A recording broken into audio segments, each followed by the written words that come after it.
السلام علیکم۔ مولانا عباد اللہ صاحب نے اس بیان میں بہت سے اچھے فکرے اور الفاظ یوز کیے ہوئے ہیں، تو آپ سب سے گزارش ہے کہ اس کو سنیے۔ جزاک اللہ۔ وہ یہ قیمتی زندگی ہے، اس کو قیمتی بنا لیں، یہ دوبارہ نہیں ملنی۔ کیسے؟ اللہ کو راضی کرے، اعمال ترتیب زندگی ٹھیک کرے۔ رات کو جلدی سونا ہے، صبح کو جلدی اٹھنا ہے، نماز پڑھو، قرآن پڑھو۔ اشراق سے پہلے جو سو جاتے ہیں نا، یا جو اٹھتے ہی نہیں ہیں، یا جو فجر پڑھتے ہی سو جاتے ہیں، یہ برکتوں سے محروم ہوتے ہیں۔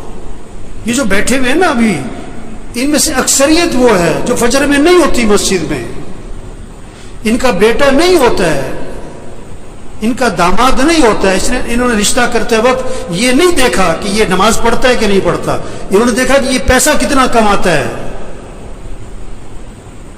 یہ بیٹی کا رشتہ تلاش کر رہے ہیں کہ کس کو پیسہ کون زیادہ کماتا ہے، یہ نہیں دیکھ رہے تقوی والا کون ہے، ایمان والا کون ہے، اعمال والا کون ہے، حیا ہے کہ نہیں، اللہ کا خوف ہے کہ نہیں، اس میں انسانیت ہے کہ نہیں۔ معاشرہ بگڑا ہوا ہے، معاشرہ بگڑا ہوا ہے، معاشرہ کیسے سنورے گا؟ بھئی تم اپنے آپ کو ٹھیک کرو، تم اپنے آپ کو ٹھیک کرو، اپنے گھر کو ٹھیک کرو، اپنے بولنے کو ٹھیک کرو، اپنے سننے کو ٹھیک کرو، اپنے دیکھنے کو ٹھیک کرو، اپنی کمائی کو ٹھیک کرو، اپنے خرچ کو ٹھیک کرو، اپنے گھر کے نظام کو ٹھیک کرو، معاشرہ سنورنا شروع ہو جائے گا۔ ہم جتنے بیٹھے ہوئے، ہم سب کے بارے میں ایک دن یہ کہا جائے گا فوت ہو گئے۔ کیا ہو گئے؟ اور سننے والا پتہ کیا کہے گا؟ انا للہ و انا الیہ راجعون، اور فوراً پوچھے گا جنازہ کب ہے، جنازہ کب ہے، کہ جی زور میں ہے۔ اچھا، جنازہ پڑھا، وہ گئے۔ اکثر جنازہ پڑھ کے گھروں کو کچھ جو بہت قریبی ہیں دفنا کے گھر میں آتے ہیں، اور پتہ کیا ہوتا ہے؟ روٹی لاؤ، بوٹی لاؤ، گرم گرم۔ تو میرے بھائیو، اپنی زندگی کی ترتیب ٹھیک کریں، ترتیب زندگی ٹھیک کریں۔ گھر جائیں، سب گھر والوں سے طے کروائیں کہ دیکھو بھئی اپنی زندگی کی ترتیب ٹھیک کرو، نظام الاوقات بنائیں، سب اپنا نظام الاوقات بنائیں، گھر والوں سے نظام الاوقات بنوائیں۔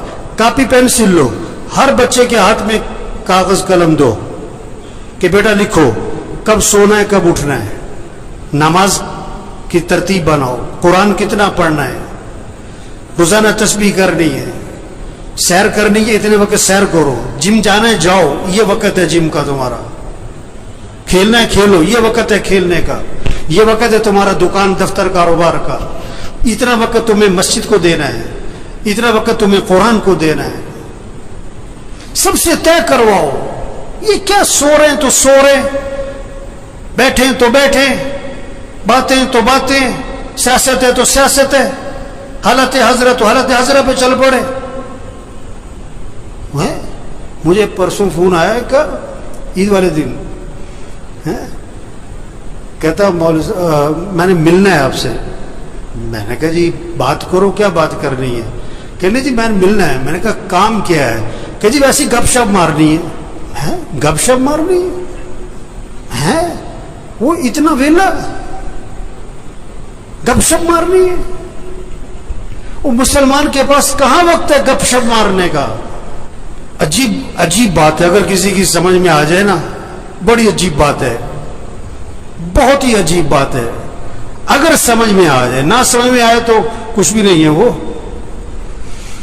دفنانے کے بعد نا قبرستان میں کسی نے پوچھا کہ جس کو ہم نے ابھی دفنایا ہے، اگر اس کو دنیا میں واپس بھیج دیا جائے تو یہ کیا کرے گا؟ نماز چھوڑے گا کہ پڑھے گا؟ کہ پڑھے گا۔ وقت کیسے گزارے گا؟ کہ بڑا صحیح، کوئی غلط کام کرے گا کہ نہیں، سچ بولے گا کہ جھوٹ نہیں، کہ سچ بولے گا، گانا سنے گا کہ قرآن کے نہیں، گانا قرآن سنے گا، گانا کبھی نہیں سنے گا۔ کہ انہوں نے کہا دیکھو جس کو دفنایا ہے نا، اس نے تو واپس آنا کوئی نہیں، ہم ابھی موجود ہیں، ہم تو وقت کو قیمتی بنا لیں، ہم تو ترتیب زندگی ٹھیک کر لیں گے۔ ہم نے بھی مر جانا ہے ایک دن، اور جب ہم نے مر جانا ہے پھر واپس ہم نے بھی کوئی نہیں آنا۔ اوہو، یہ بہت اونچی بات اور گہری بات ہے اگر کسی کی سمجھ میں آئے. یہ جتنے بھی آتے ہیں نا، یہ بیان سننے نہیں آتے. بہت کم لوگ ہیں جو بیان سننے آتے ہیں. وہ تو جمعہ پڑھنے آئے، اس لیے 1 بج گیا، اب گھڑیوں کی طرف نظریں اٹھیں گی. نماز مسجد میں پڑھو، یہ وظیفہ ہے سب سے بڑا. نہیں تو کوئی وظیفہ بتاؤ. میں کہا اچھا روزانہ قرآن پڑھتے ہو تم؟ کہ نہیں جی قرآن پڑھنے کا تو وقت نہیں ملتا. اور یہ قرآن وظیفہ ہے کہ وظیفہ بتاؤ. مجھے بہت سے لوگ آتے ہیں، اب مولوی صاحب یہ ذرا پھونک مار دینا. میں کہا میں تو لوگوں کی پھونک نکالتا ہوں. ہم تو لوگوں کی پھونک نکال رہے ہیں. پھونک تو بھری پڑی ہے لوگوں میں. یہ پھونک مارنے کا کام نہیں ہے، یہ دم اور وظیفوں کا کام نہیں ہے. میں پچھلے ایک جگہ گیا ہوا تھا، میں نام نہیں لیتا. وہ جسے دیکھو بوتل لے کے آ رہا ہے، مول سے دم کر دو، اب مول سے پھونک مار دو ہے.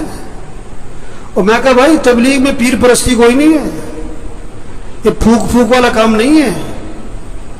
زندگی کی ترتیب ٹھیک کرو، 5 وقت نماز پڑھو، رات کو جلدی سو، صبح کو جلدی اٹھو، روزانہ قرآن پڑھو. چلو آدھا سپارہ، چلو پاؤ سپارہ، چلو 2 رکوع. تسبیح کرو، تسبیح کرو، ہاتھ میں تسبیح ہو، جیب میں تسبیح ہو. صبح شام کی دعائیں ماں پڑھو. گناہوں سے بچو، بولنے کو ٹھیک کرو، دیکھنے کو ٹھیک کرو، سننے کو ٹھیک کرو، کمائی کو ٹھیک کرو، خرچ کو ٹھیک کرو. ایک صحابی قید ہو گئے، ایک صحابی قید ہو گئے، کافروں کی قید، بیڑیوں میں جکڑے گئے. ان کے والد حضور صلی اللہ علیہ وسلم کے پاس آئے کہ حضور میرا بیٹا قید ہو گیا ہے. اللہ کے نبی نے 2 باتیں فرمائی، 2 باتیں. پہلی بات فرمائی اس سے کہو تقوی اختیار کرے، اس سے کہو تقوی اختیار کرے. اور دوسری بات فرمائی اس سے کہو لا حول ولا قوت الا باللہ، کثرت سے پڑھا کرے. لا حول ولا قوت الا باللہ، کثرت سے پڑھا کرے. وظیفہ بعد میں بتایا پڑھنے والا، عمل پہلے بتایا. تقوی تقوی تقوی کسے کہتے ہیں؟ گناہوں سے بچو، غلط نہ بولنا، غلط نہ دیکھنا، غلط نہ سننا، کمائی غلط نہ ہو، خرچ غلط نہ ہو، لباس ٹھیک کرو، شکل ٹھیک کرو، گناہوں سے بچو. اب وظیفہ پڑھو، اس میں جان ہوگی. گولی بندوق میں رکھ کے مارو، شیر بھی مرے گا. ہاتھ سے مارو، بلی بھی نہیں مرے گی. وظیفے میں جان آتی ہے، طاقت آتی ہے. کس سے؟ تقوی سے. گناہوں سے بچو، عملی زندگی ٹھیک کرو. کتنی فکر ہے بچوں کی مستقبل کی، بچیوں کی شادی کی، جہیز کی، زیور کی، ان کا مکان بن جائے. کتنی فکر ہے. ان بچیوں کی آخرت کی فکر کرو، ان کی قبر اچھی ہو، ان کی قیامت اچھی ہو. یہ دین پر ہیں. اللہ فرما رہے اپنے آپ کو، اپنے گھر والوں کو جہنم کی آگ سے بچاؤ. جہنم کا ایندھن کیا ہے؟ انسان ہے، انسان، پتھر، انسان. ان کو بچاؤ، گھر والوں کو جہنم کی آگ سے. انہیں دیندار بناؤ، انہیں دین سکھاؤ. ہر نماز میں بچوں کے لیے دعا ہے رب جعلنی مقیم الصلاۃ ومن ذریتی. کیا مانگا؟ اے اللہ مجھے کیا بنا؟ نماز قائم کرنے والا بنا. مجھے مالدار بنا، مجھے بڑا تاجر بنا نہیں. اے اللہ مجھے کیا بنا؟ نماز قائم کرنے والا. اور کسے؟ ومن ذریتی، میری اولاد کو نماز قائم کرنے والا بنا دے. نماز قائم کرنے کا مطلب کیا ہوتا ہے؟ ٹرخانے والی نماز نہ ہو، دل لگا کے نماز پڑھنے والے ہوں. ایک ٹرخانے والی نماز، این ٹائم پہ اور بھاگے، اور ساری نماز میں پتہ نہیں دماغ کہاں گھوم رہا ہے. دل لگا کے نماز پڑھو، مستحبات کی رعایت کرتے ہوئے، آداب کی رعایت کرتے ہوئے، ارکان کی رعایت کرتے ہوئے، واجبات کی رعایت کرتے ہوئے نماز کو دل لگا کے پڑھو. پورے سال میں کوئی سجدہ آپ کا 21 تسبیح تک گیا؟ چلو پورے سال میں کوئی سجدہ آپ کا 9 تسبیح تک، 7 تسبیح تک گیا؟ ابھی تو 3 تسبیح پہ اڑے ہوئے، 3 تسبیح پہ اڑے ہوئے. میرے بھائیوں، ایک گزارش ہے آج سب سے، اپنا نظام الاوقات بنائے، اپنا نظام الاوقات بنائے، گھر والوں سے اپنا نظام الاوقات بنوائیں۔ رات کو جلدی سونا ہے، صبح کو جلدی اٹھنا ہے، 5 وقت نماز، گھر کا کوئی فرد بے نمازی نہ ہو، فجر میں مسجد بھری ہو۔